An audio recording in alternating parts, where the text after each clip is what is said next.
There's a reason some women never have to chase love, yet they're always the ones being chased. It's not magic. It's not manipulation. It's understanding. They've figured out a language, unspoken, primal, that speaks directly to a man's unconscious. A language, Carl Jung would say, taps into something ancient, buried deep in his archetypal structure. These women don't operate by conventional rules. They don't overshare. They don't overgive. And they don't stay in situations that drain them. What they know is simple. Masculine desire doesn't respond to availability. It responds to polarity, to tension, to mystery, and to challenge. And today, we're unlocking the first 3 of those psychological levers and showing you how to apply them in your own life. 1. The power of status energy without saying a word. Every man, whether he's conscious of it or not, notices how a woman carries herself in public. Her body language, her tone, and how she speaks to a waiter or holds herself in a room. It's not about wealth or designer labels. It's about the way her presence commands respect. Why? Because men are biologically attuned to status. Not just their own, but the status of those around them. Jung called this a shadow projection. What a man admires, envies, or desires is often a reflection of his unintegrated traits. A confident, radiant woman unconsciously signals to him, this is someone who knows her value, and that value becomes magnetic. Now here's where most women fall into a trap. They try to prove they're nice by over-accommodating. They downplay themselves. They shrink their tone, their needs, and their presence. But the high-value man isn't drawn to approval seekers. He's drawn to a woman who treats herself like someone worthy of excellence. This doesn't mean you act superior or cold. It means you act whole. You sit down in a room like your energy belongs there. You speak clearly without rushing. You smile with calm, not desperation. And if something goes wrong, your food arrives cold, your day's been a mess, you handle it with grace, not gossip. This quiet self-respect sets a tone that makes a man feel proud to be next to you. Not because you're putting on a show, but because you're radiating authentic alignment with your worth. The mirror of accountability. Reflecting without attacking. Let's flip the script. A man tells you, loyalty means everything to me. Later, you catch him flirting a little too closely with someone else or being evasive about something important. Most women either blow up or silently resent. But there's a third path, a more powerful one. Jung would say it appeals to the masculine ego's need for integrity, while bypassing its defensiveness. This is where you use what I call the accountability mirror. With no judgment, no raised voice, and no emotional spike, you say, you told me loyalty mattered most to you. How do you feel that lines up with what just happened? That simple reflection creates a rupture in his mental logic. Why? Because it activates cognitive dissonance, the tension between who he says he is and how he's acting. And men, especially those who pride themselves on leadership or honor, can't sit with that dissonance for long. They have to reconcile it. Now here's the key. Your tone must be calm, curious. You're not scolding. You're simply pointing out the disconnection. This does 2 things at once. It shows you're paying attention, intellectually and emotionally. It raises the bar. You're not content with empty words. You require congruence. A woman who does this is rare. She doesn't play mind games. She reflects a man to himself. And in doing so, she earns his deeper trust, because she's not afraid to see the whole man, flaws and all, and still hold space for growth. 3. The emotional X-ray. See him before he speaks. This one's subtle, but it's where everything shifts. Most people listen with their ears, but high-level women? They listen with their eyes, their nervous system, their emotional intuition. Carl Jung believed that men are often disconnected from their feeling function, the anima, making them vulnerable to women who can speak that language. That's where you come in. You watch him. Not just what he says, but how he says it. The way his shoulders sag when he mentions work. The flicker in his eye when he talks about his dad. The sigh he lets out when the room goes quiet. And instead of asking, "Are you okay?" like everyone else, you say, "Seems like you're carrying a lot that no one's acknowledged yet." That's not surface empathy. That's resonance. You've just mirrored a truth he hasn't voiced, and at that moment, he feels a flood of neurological safety. He relaxes. he opens. This isn't about fixing him. It's about seeing him. And yes, it takes practice. You'll need to sharpen your emotional radar. Notice micro-expressions. Pick up on voice shifts. But as you build this skill, you'll begin to sense what others miss. When you become this kind of woman, a calm, perceptive presence who doesn't push, doesn't pry, just sees, you become irreplaceable. Not because you're doing anything extraordinary, but because you're offering something so rare, the gift of emotional reflection in a world full of noise. What do these patterns create? Let's step back. What do these three principles, status energy, accountability reflection, and emotional resonance, have in common? They flip the polarity. Instead of chasing approval, you embody value. Instead of demanding integrity, you mirror it. Instead of analyzing his emotions, you hold them. These are not tactics. They are truths. They're the difference between a woman who's seen as an option and a woman who becomes the turning point in a man's evolution. Because let's face it, the modern man is starving for depth, for mystery, for the challenge, for someone who doesn't just want his attention but his alignment. And the woman who offers that, without sacrificing herself, becomes unforgettable. Carl Jung didn't just explore archetypes. He revealed how our inner psychology gets projected onto the outer world. And in men, those projections often take shape in confusing ways. Hot and cold behavior, sudden withdrawal, or overcompensating confidence. But once you understand the source of these behaviors, you can respond, not react, with quiet authority and magnetic control. Let's move into the next three rewritten principles. C. Selective recognition. Stop feeding the bottomless pit. Here's something most women do that kills their value without realizing it. They validate too much, too soon, too easily. You might think you're being supportive, that complimenting his ideas, liking every photo, and cheering on every minor win will make him feel good, and it does, for a second. But then something strange happens. His attention fades. He gets used to your praise. It no longer excites him. It entitles him. That's because male psychology is built around challenge and effort. Jung would describe this as the hero's instinct. Men want to earn value. When admiration is handed out like candy, it loses weight. Worse, it creates emotional inflation. He doesn't have to rise. He just receives. So, how do you shift this? You curate your praise, not by withholding it completely. That's manipulation. But by giving it with precision. Instead of saying, "You're amazing," every time he shows up, pause. Look for the moments that move you. When he shows courage, restraint, and thoughtfulness, name those. Say, "The way you handled that was sharp. I see that." Or, "I respect how you stayed calm in that situation. That says a lot about you." That hits different. That registers. Because it's not blanket flattery, it's conscious recognition. And because you don't give it out constantly, your words mean something. He starts to crave your perspective not because you stroke his ego, but because your approval feels earned, like a reward. And here's the bonus. This protects your energy. You're not exhausting yourself with endless encouragement. You're simply observing and responding to what feels authentic. He feels valued, and you feel grounded. 5.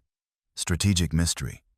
Don't be predictable. Be unforgettable. You've probably heard this one before. Men like a challenge.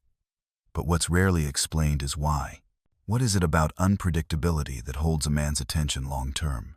The answer lies in something psychologists call intermittent reinforcement. The same principle that makes slot machines addictive applies to relationships. When a man knows exactly what to expect from you at all times, his brain stops paying attention. You become emotionally flat to him, not because you've changed, but because the surprise is gone. Jung might say this relates to the anima, the internal feminine image inside a man. He's not chasing you directly. He's chasing a mystery that awakens a forgotten part of himself. But when you become too accessible, too revealing, too immediate, the mystery collapses. So, how do you maintain it? You create a rhythm of tension and release, not through games, but through life. If you usually reply to messages within 5 minutes, let it occasionally be 2 hours. If your routine is known, change it. If he asks, "What did you do today?" don't give a full itinerary. Try, "Oh, just had a day that reminded me of something I hadn't felt in a while." Then change the subject. That sentence lingers. It invites imagination. He doesn't need to know everything. The less he knows, the more his subconscious fills in the blanks, and that emotional curiosity becomes attraction. And here's the golden rule. Never explain your mystery. Let your actions do the work. Let your life have enough fullness that you don't need to manufacture distance. You naturally create it by simply being occupied with something meaningful. 6. The hidden fear, inadequacy, and the unspoken competition. This is the weakness almost no one talks about, but it runs deep in every man, no matter how successful he appears. The fear of not being enough, not strong enough, not smart enough, not impressive enough. Jung believed the male psyche carried a collective wound of failure, often hidden behind performance, bravado, or control. And here's where women misstep. When they sense this vulnerability, they either try to fix it or weaponize it. Both approaches backfire. If you soothe too quickly, "Don't worry, you're great," you look like you're parenting him. If you attack it, you never follow through. You strike a place that's already raw. Either way, you push him further into fear. But what if you did something different? What if you calmly acknowledged his internal conflict without naming it directly? Let's say he's bragging about work or subtly fishing for approval. Instead of praising or rolling your eyes, you respond, "You're always pushing yourself, huh?" That drive's probably why people expect so much from you. It's neutral, it's insightful, and it allows him to feel seen without being called out. The deeper move is to maintain your own life so fully, your own projects, passions, plans, that he begins to sense you are not emotionally dependent on his wins or losses. This creates what I call the silent standard, the understanding that your presence is not reactive, it's anchored. He realizes, "She respects me, but she doesn't need me to feel secure." And that realization flips something. He begins to seek your respect, not through external performance, but through deeper alignment. He starts to wonder, am I showing up in a way that she would admire? That's the emotional leverage. Not controlled, not guilt, just gravity. Let's tie these 3 ideas, selective recognition, strategic mystery, and awareness of inadequacy, together. They disrupt the default dynamics most women fall into. They stop you from overgiving, over-revealing, or over-caretaking, and they place you in a position of grounded power, not power over a man, but power with your energy. Men, whether they admit it or not, feel this shift instantly. They can't explain it logically, but they respond to it emotionally. You become the exception, the one who doesn't flatter or chase, the one who feels like a mirror and a muse at the same time. And that kind of woman, she's not forgotten. She's remembered. And by now, you understand this isn't about playing a game. It's about understanding one. A game that's always been running beneath the surface of male-female dynamics, coded in biology, culture, and Carl Jung's blueprint of the unconscious mind. And at the heart of that game, 3 final truths that, when embodied, shift everything. The essence of feminine energy, the structure of unshakable self-worth, and the psychological magnetism of admiration balanced with challenge. Let's begin. Tia, the energy he feels before you speak. Authentic femininity. There's something that happens when a woman walks into a room, not because of what she wears, not because of how she looks, but because of how she feels in her skin. It's the difference between a woman trying to impress and a woman who simply arrived, grounded, unapologetic. Carl Jung described this energy as the feminine archetype, the anima that exists within every man. When he encounters a woman who embodies this archetype in its true, undistorted form, he doesn't just feel attracted, he feels called. It's as if something inside him is waking up. But here's what most women get wrong. They confuse femininity with passivity, with softness, submission, or the performance of being nice. But real feminine energy isn't weak. It's elemental. It's like water, soft when it wants to be, but strong enough to cut through rock. So what does this look like in real life? It means moving through the world with embodied presence. You're not rushing. You're not explaining. You're not asking for permission. You exist with both warmth and gravity. You know when to be playful and when to hold your boundaries. You can receive without guilt and lead without ego. This energy doesn't shout, it whispers. It doesn't demand attention, it draws it. And here's the paradox. When you stop chasing attention, it finds you. When you stop overperforming femininity and simply relax into who you are, you give him the greatest gift, a glimpse of truth, something real in a world of illusions. How do you cultivate this? Not through makeup tutorials or relationship hacks, but through reconnection to your body, your breath, your creativity, your intuition.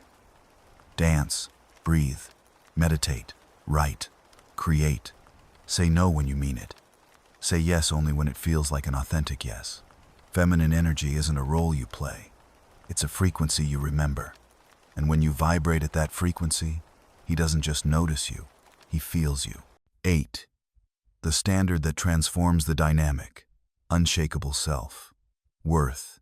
Every dynamic you enter, romantic, professional, social, reflects one thing: how you value yourself. And here's where most women struggle. They think high self-worth is about confidence or saying affirmations in the mirror. But true self-worth is quieter than that. It doesn't posture, it doesn't beg. It simply walks away when something doesn't align.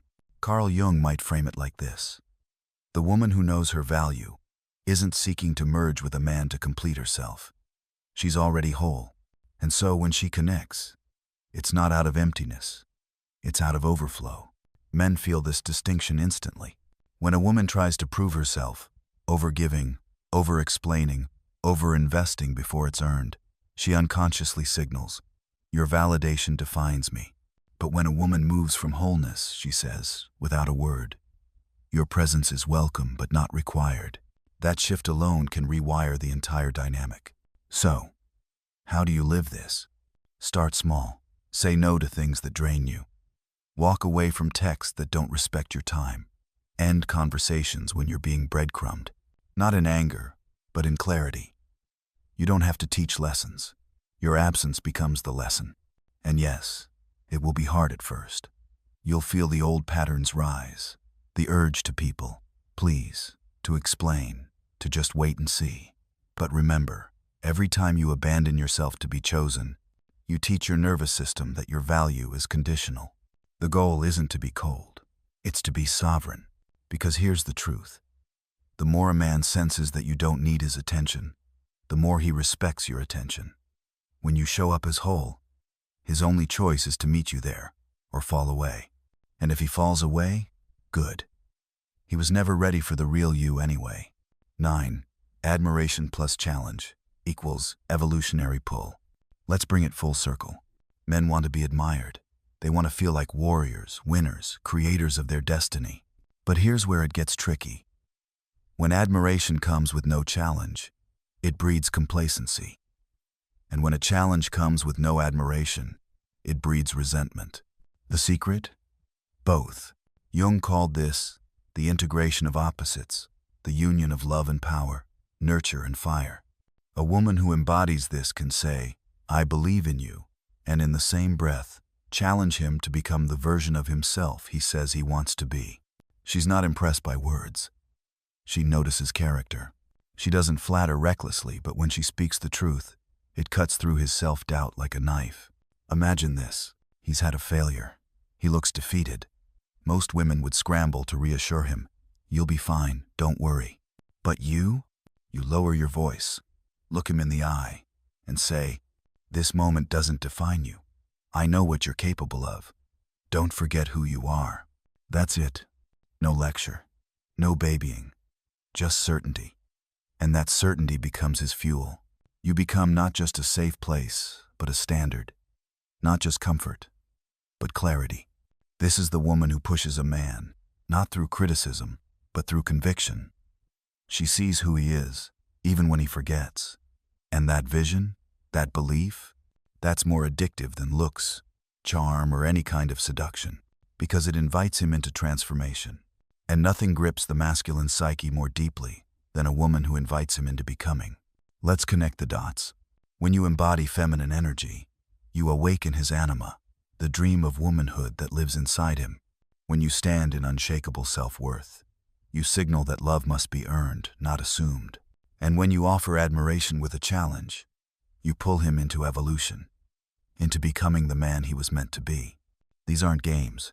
These are gravitational fields. They don't chase. They pull. They don't seduce. They shift the entire atmosphere. And when you live from this place, not perform it, but truly embody it, your relationships stop feeling like negotiations. They start to feel like recognition, like two people choosing each other from overflow, not scarcity. Because here's the truth. Feminine power isn't loud. It's undeniable. It's the calm in the room, the standard in the storm, the presence that makes a man want to rise, not out of fear, but out of reverence. You now hold all 9 keys, not tricks, not tactics, but truths. You understand what most women never figure out, that the real game isn't about being chosen. It's about choosing yourself so completely that the right man has no choice but to rise to meet you. This isn't easy. You'll fall back. You'll second guess. You'll want to revert to the old patterns. But keep going, because the woman you're becoming, she's not here to beg for love. She's here to mirror it back to herself first, so powerfully that any man lucky enough to stand beside her sees his reflection clearer than ever before. That's not manipulation. That's maturity. And that's the feminine power Jung spent a lifetime trying to describe. Welcome to it. Your transformation has already begun.